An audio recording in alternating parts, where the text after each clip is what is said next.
ത്രിയേക ദൈവത്തിന് സ്തുതി. ഈ പ്രഭാതത്തിലെ നമ്മുടെ വായന ഭാഗം വിശുദ്ധ ലൂക്കോസ് എഴുതിയ സുവിശേഷം 18 മുതൽ 21 വരെയുള്ള അധ്യായങ്ങളാകുന്നു. ഇന്നത്തെ ചിന്തയ്ക്കായി അപ്പോസ്തല പ്രവൃത്തികൾ 10 അധ്യായം 1 വാക്യം. കൊർന്നല്യോസ് എന്ന പേരുള്ള ഒരു ശതാധിപൻ ഉണ്ടായിരുന്നു. പാലസ്തീനിലെ റോമ ഭരണകൂടത്തിന്റെ തലസ്ഥാനമായിരുന്ന കൈസരിയിൽ നിയമിച്ചാക്കിയിരുന്ന റോമ പട്ടാളത്തിലെ ഇറ്റാലിയൻ വിഭാഗത്തിന്റെ ശതാധിപനായിരുന്നു കൊർന്നല്യോസ്. കൊർന്നല്യോസ് എന്ന പേരിന്റെ അർത്ഥം കൊമ്പ് എന്നാണ്. ഒരു വിജാതീയനെ ആദ്യമായി സഭയിലേക്ക് സ്വീകരിക്കുന്ന സംഭവമാണ് നമുക്ക് അപ്പോസ്തല പ്രവൃത്തികൾ 10 അധ്യായത്തിൽ കാണുവാനായിട്ട് സാധിക്കുന്നത്. കൊർന്നല്യോസിന്റെ പ്രാർത്ഥനയും ധർമ്മവും ദൈവത്തിന്റെ മുമ്പാകെ സ്മരണയായി ഉയർത്തപ്പെട്ടിരിക്കുന്നു. റോമ സാമ്രാജ്യത്തിന്റെ അധികാരത്തിന്റെ ഗുണഭോക്താവായി അതിൽ അടിമപ്പെട്ടു പോകാവുന്ന അദ്ദേഹത്തിന്റെ പ്രാർത്ഥനയും ധർമ്മവും എന്തുകൊണ്ടാണ് ദൈവം മുമ്പാകെ സ്വീകാര്യമായി എത്തിയത്? അതിനു കാരണം കൊർന്നല്യോസിന്റെ ചില സവിശേഷതകളാണ്. അവ എന്തൊക്കെയാണ് എന്ന് നമുക്ക് നോക്കാം. ഒന്നാമതായിട്ട്, വിവരങ്ങൾ പങ്കുവെക്കുന്ന കൊർന്നല്യോസ്. ഉയർന്ന ഉദ്യോഗസ്ഥനും ദൈവഭക്തനും തന്റെ സകല ഗൃഹത്തോടും കൂടെ ദൈവത്തെ ഭയപ്പെടുന്നവനുമായി ജനത്തിന് വളരെ ധർമ്മം കൊടുത്തും എപ്പോഴും പ്രാർത്ഥിച്ചു ജീവിച്ചിരുന്ന ഒരു ഭക്തനായ മനുഷ്യനായിരുന്നു കൊർന്നല്യോസ്. അദ്ദേഹത്തിനുണ്ടാകുന്ന ദൈവിക ദർശനത്തിലൂടെ ദൈവദൂതൻ പറയുന്ന കാര്യങ്ങൾ മനസ്സിലാക്കുകയും ചെയ്യുന്നു. അതിനുശേഷം ദൈവദൂതൻ പോയതിനു ശേഷം അപ്പോസ്തല പ്രവൃത്തികൾ 10 അധ്യായം 7 വാക്യത്തിൽ കാണുന്നതനുസരിച്ച് അദ്ദേഹം തൻ്റെ വേലക്കാരിൽ 2 പേരെയും തൻ്റെ അടുക്കൽ അകമ്പടി നിൽക്കുന്നവരിൽ ദൈവഭക്തനായൊരു പടയാളിയെയും വിളിച്ച് സകലവും വിവരിച്ച് പറഞ്ഞ് യോപ്പയിലേക്ക് അയച്ചു എന്ന് കാണുന്നു. തൻ്റെ വിശ്വസ്തരും ദൈവഭക്തരുമായ ശുശ്രൂഷകരെ വിളിച്ച് വിവരങ്ങൾ പങ്കുവെക്കുന്ന കൊർന്നല്യോസിനെയാണ് ഇവിടെ നമുക്ക് കാണുവാനായിട്ട് സാധിക്കുന്നത്.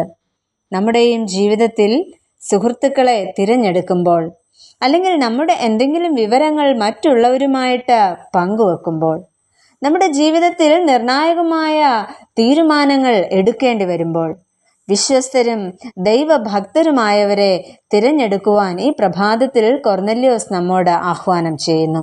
രണ്ടാമതായിട്ട്, ഒന്നിച്ച് പ്രാർത്ഥിക്കുന്ന കുടുംബം.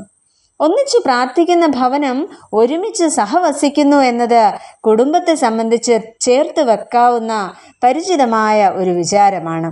ഊഷ്മളമായ ബന്ധവും സഹവർത്തിത്വത്തിൻ്റെ നൈർമല്യതയും പകരുന്നതിൽ പ്രാർത്ഥനയുടെ പങ്ക് വളരെ നിസ്തുല്യമാണ്. കൂട്ടായ ബന്ധത്തിൻ്റെ സൂചനയാണ് കുടുംബ പ്രാർത്ഥന. മാത്രമല്ല, കൊർന്നല്യോസ് തൻ്റെ ഭവനത്തിൽ ചാർച്ചക്കാരെയും അടുത്ത സ്നേഹിതരെയും കൂട്ടി വരുത്തുന്നതായി നമുക്ക് കാണുവാൻ കഴിയുന്നു. ദൈവവചന കേൾവിക്കായും ഒന്നിച്ച് പ്രാർത്ഥിക്കുന്നതിനുമായി ഈ അവസരം കൊർന്നല്യോസ് തിരഞ്ഞെടുക്കുന്നു. അതും കൊർന്നല്യോസിൻ്റെ മറ്റ് ഒരു സവിശേഷതയാണ്. മറ്റൊരു പ്രധാന വസ്തുത, യഹൂദ പാരമ്പര്യത്തിലുള്ള പത്രോസും യവനായ പശ്ചാത്തലത്തിലെ, അതായത് വിജാതീയനായ കൊർന്നല്യോസും തമ്മിൽ വിജാതീയ മതിൽക്കെട്ടുകൾക്കപ്പുറം ദൈവിക സംസർഗത്തിൻ്റെ കൂട്ടായ്മ ഒരുക്കുകയാണ് ഇവിടെ ചെയ്യുന്നത്.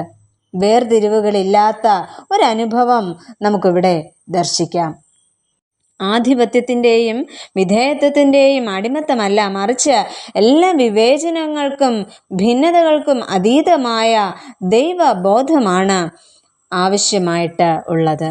ഇവിടെ പത്രോസ് അപ്പോസ്തലൻ കൊർന്നല്യോസിന്റെ ഭവനത്തിലേക്ക് വരുമ്പോൾ കൊർന്നല്യോസ് ചെയ്യുന്നത് അദ്ദേഹത്തെ എതിരേറ്റ് അവൻ്റെ കാൽക്കൽ വീണ് നമസ്കരിച്ചു എന്ന് പറയുന്നു. ഉടനെ പത്രോസ് പറയുന്നത് ഇപ്രകാരമാണ്: എഴുന്നേൽക്ക, ഞാനും ഒരു മനുഷ്യനത്രേ എന്ന് പറഞ്ഞ് അവനെ എഴുന്നേൽപ്പിക്കുന്നു.